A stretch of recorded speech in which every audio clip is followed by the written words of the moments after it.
All right, guys, today we are going to be reacting to even EU shocked by German bold move against the United States. Let's jump in. Our workers at Volkswagen have launched rolling strikes in an escalating dispute at one of Germany's biggest employers. Where the president of the European Council and the European Commission talked up closening ties and their bid to ratify the CETA free trade agreement with Ottawa. The trade tensions between Germany and the United States are having a serious impact, even on what for many years seemed to be the calmest and most harmonious relationship in the Western world. And this time, another economic giant on the other side of the Atlantic, Canada, is also involved. The result is a picture that would have been unthinkable 5 years ago. Any steel coming into the United States is going to have a 25% tariff. Germany, the European powerhouse, and Canada, the North American powerhouse, are discussing joint action against the United States tariffs on steel, aluminum, and automobiles. Meanwhile, the European Union continues to stand at the center of the issue, saying, "I have the authority on this issue." How did these states, which call each other friends and allies, end up in such a bitter trade showdown? Moreover, why has Germany's possible cooperation with Canada raised eyebrows even within the European Union? Let us rewind the movie from the beginning and analyze it step by step. As you know, Howard is Secretary of Commerce, doing a fantastic job. And It all started when United States President Donald Trump imposed tariffs on steel and aluminum under the slogan, "We must protect America's industries." He argued that this decision was intended to revive his country's steel and aluminum producers, seeing all trade agreements as anti-American. The result, however, came as a shock to the United States' close partners, especially Canada and the European Union. These metals are critical in a wide range of industries, such as automotive, construction, machinery, defense, and so on. Germany is one of Europe's largest steel producers. Canada has been the #1 supplier of steel and aluminum to the United States for decades. When the tariffs came into effect, both countries reacted with what they described as unfair taxes. But Trump did not stop there. He added, "I could impose an additional 25% tariff on cars coming from Europe." At that moment, Germany's biggest concern surfaced. Because the automobile sector is at the heart of the German economy, BMW, Mercedes, and Volkswagen export hundreds of thousands of vehicles to the United States market every year. A tax as high as 25% would significantly increase the price of these vehicles. And they're already expensive. They're two good cars, though, but put in another 25%. That's a lot of money, man. Reduce sales and leave thousands of people unemployed in Germany. So Berlin is starting to think, we cannot allow this much. Trade policy is managed under the authority of Brussels within the framework of the European Union. So, if Germany wants to retaliate against the United States tariffs, it should normally wait for the European Commission's decisions. The Commission had already prepared a counter-tariff list for steel and aluminum and intended to balance the balance by imposing additional duties on some United States products, such as agricultural products and whiskey. However, the German Ministry of Economy has already signaled that we cannot rely solely on the European Union's lengthy processes. We can also take national initiatives if necessary. If the United States imposes a 25% tariff on our cars, we will immediately start retaliating with the European Union, it said. The publicized list includes many products that would shake United States exports. At this point, Germany's unilateral rhetoric prompted comments within the European Union, such as, "Is Germany looking for a way out for itself again?" But Berlin said no, we are not undermining the European Union. On the contrary, we are strengthening it. But our industry is extremely sensitive. We may have to act quickly to protect it. Berlin defends itself. European Commission spokespeople are trying to calm things down by saying, yes, Germany is acting a bit too fast, but we understand the seriousness of the issue. In fact, Canada has been one of the hard... Well, at least Germany...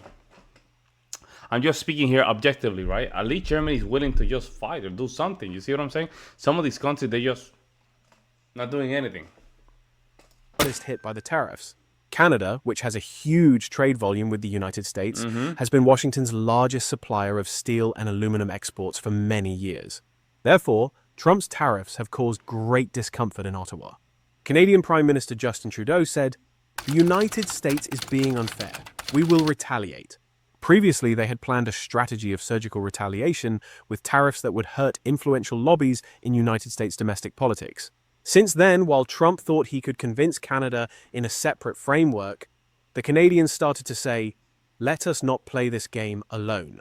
And it was at this point that the possibility emerged that Germany and Canada might jointly consider tax retaliation against the United States, because both countries have the same problem. The United States market is big, but tariffs will make their products more expensive.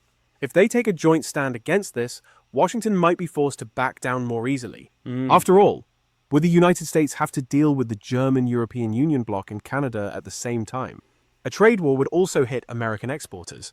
Of course, the fact that Germany, instead of the European Union Commission, voiced the idea of direct agreements with Canada caused a little surprise in Brussels. Trade policy is already a common area. And that is very interesting, yeah, because Germany is under the European Union umbrella. The fact that Germany said, you know what, we're gonna go to the front line with this tariff war. We're gonna just go in, and the European Union seems like they're like, hold up, let's just not go too crazy. It shows you Germany has leadership capabilities. Berlin said, our interests are at stake. The European Union decision-making is sometimes slow, so we could have separate negotiations or coordination with Canada. After all, we are already partners under CETA. No problem, we are also in contact with Canada. Germany's initiative could be an additional contribution, the Commission comments. In the end, the European Union's unity is not in jeopardy, but there are also voices saying Germany has again prioritized its own interests. In its trade strategies, the Trump administration usually adopts the approach of negotiating with each ally separately, finding their weak points and imposing them. In other words, instead of seeing Europe as a whole, it wants to negotiate by separating Germany from France, Italy from Spain. It also brings Canada to the table within the framework of NAFTA or USMCA. However, the unexpected element is that Germany and Canada realize that they face the same injustice and tend to say, let us act together. This complicates Trump's piecemeal Well, not tactic. exactly, because in the case of Canada, Canada's export, right, rely heavily in the United States. See, compared to Germany still have a leeway. They have more wiggle room to trade. In the case of Canada, it's not like that. They're in a bad position. But on top of that, China puts 100% tariff on Canada as well. I don't know where I don't even know where that came from, guys, to be honest. If Washington's trade frictions with Europe, Canada, and China continue, it is unclear to what extent domestic companies and consumers will be able to bear the burden. So can the White House back down, saying it is hard to fight on so many fronts? That is the question. There is no doubt that the most critical component of the German economy is the automotive industry. With brands such as Mercedes, BMW, and Volkswagen exporting hundreds of thousands of vehicles to the United States market every year. If Trump implements the 25% car tax, the prices of German cars will increase by several $1,000s. This would mean a drop in sales and huge losses for the automotive industry in Germany. The sector is the backbone of the country's employment, export revenues, and R&D infrastructure.